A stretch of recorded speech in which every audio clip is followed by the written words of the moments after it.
సిద్దిపేట జిల్లా కొమరవెల్లి శ్రీ మల్లికార్జున స్వామివారిని కుటుంబ సమేతంగా మంత్రి పొన్న ప్రభాకర్ దర్శించుకున్నారు. మల్లన్న స్వామివారికి బోనం సమర్పించుకొని మొక్కులు చెల్లించుకున్నారు. ఈ సందర్భంగా వారు మాట్లాడుతూ యావత్ తెలంగాణ సుభిక్షంగా మంచి సమృద్ధి వర్షాలతో ప్రజలంతా ఆయురారోగ్యాలతో ఉండాలని వేడుకున్నట్లు తెలిపారు.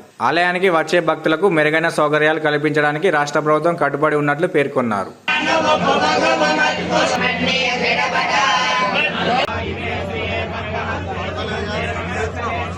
కొమరవెల్లి మల్లన్న ఈ ఉత్తర తెలంగాణ హైదరాబాద్ సంబంధించిన ప్రాంతానికి కాక యావత్ తెలంగాణకు సంబంధించిన ఒక పెద్ద దేవాలయము.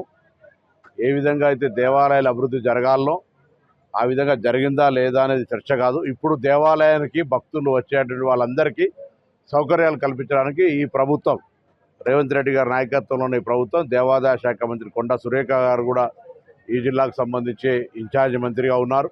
నేను ఈ జిల్లాకు సంబంధించిన హుస్నాబాద్ ప్రాంతం నుంచి ప్రాతినిధ్యం వహిస్తా ఉన్నాను కాబట్టి తప్పకుండా దీనికి సంబంధించిన ఒక సమగ్ర ప్రణాళిక ఇప్పటికే ఇక్కడ పోటీ చేసిన శాసనసభ్యుడు ప్రతాప్ రెడ్డి గారు, అదేవిధంగా ప్రస్తుతం ఉన్న టీఆర్ఎస్ శాసనసభ్యుడు పల్లారాజేశ్వర గారు, మా ఎంపీ చామల కిరణ్ కుమార్ రెడ్డి గారు ప్రభుత్వంలో ఈ దేవాలయ అభివృద్ధికి సంబంధించి అందరం కూడా రాజకీయాలకు అతీతంగా అభివృద్ధి చేయాలని ఆలోచనతోంటున్నాం.